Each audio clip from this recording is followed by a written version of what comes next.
circle Newcastle. Newcastle United FC. Geordie, Newcastle 2, Arsenal 1, past that magic 40-point mark, surely safe now? Yeah, I think we were safe before today anyway, but this has just been icing on the cake. Before the Man United game, we struggled against the big teams, we just hadn't got a result, and since that game we've just kicked on, and see the position we're in now. Today was almost a free game. If we'd lost today, no one bats an eyelid. Whereas it's a good opportunity to actually go beat Arsenal, one of the top teams, yeah, maybe not a Champions League team now, but still to get a top team, to go and beat them, do them over. And the way we played today was phenomenal. Second half, absolutely outstanding. The way, the passion from all the players, it's just, thinking back to December when we played the likes of Everton at home, to see how we played today compared to that is just 100 miles apart. And thoroughly deserving of staying in the Premier League. Brilliant to be back in. Or to stay in, sorry, and to see the passion of the players is phenomenal. What do you think's been the turnaround for Newcastle? We're sitting in 10th now.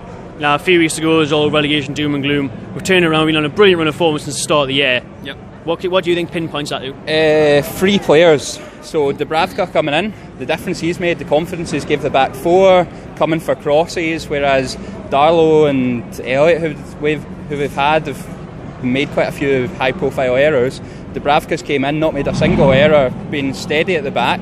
He's been massive. I think the other 2 players that have been the difference are Shelvey and Diame. In the middle of the park, since they started playing together, and the real turning point was, I think, the Man United game. The 2 of them were outstanding that game, absolutely bossed the game. And since then, they've just kept that position in the middle of the park, and they've dominated every game we've played pretty much since then. They've been absolutely phenomenal. So I think they're the 3 key things. Kennedy's came in and been phenomenal as well, made a massive difference. Perez looks a different player. Every player's raised their game, and I think that's credit to Benitez. Diame got man of the match today. Was that right for you, or? You could have gave it to 11 players, I think. It's hard to fault anyone today. I think Diame was outstanding. He set the tone a couple minutes in. Arsenal were running away through the middle, and he just got back and cut out the attack, and for the whole game after that it just continued in that sort of vein. So I think Diame and Shelvey, the 2 of them are outstanding. The passing from Shelvey, the amount of times that he split them open, the goal came from his ball over the top, and there's been a number of moments like that. So I think between the 2 in the middle, yeah, they dominated the game, and definitely, I would say between the 2 of them, definitely man of the match. Does Shelvey deserve an England call-up for the World Cup this summer?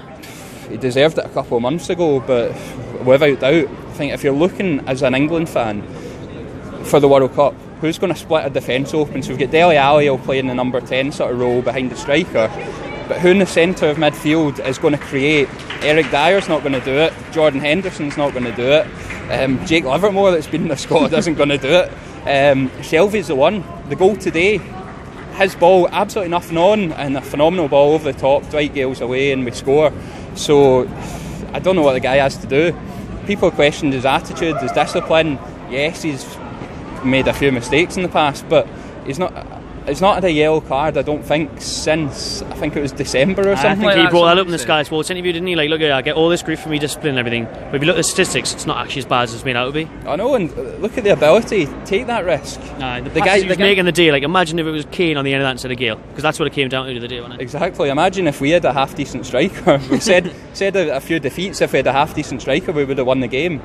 If we had Dwight Gale's a decent striker, but he's not a Premier League 20 goal a season man, and he's getting made to look like a real top striker. He's phenomenal today, and that's all coming from the service he's getting from likes of Shelvey.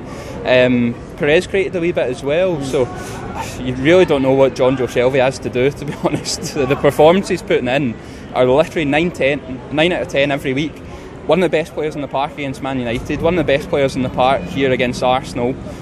All the other games, if you look at going like away to Leicester, etc., he's doing it week in, week out. What more do you have to do?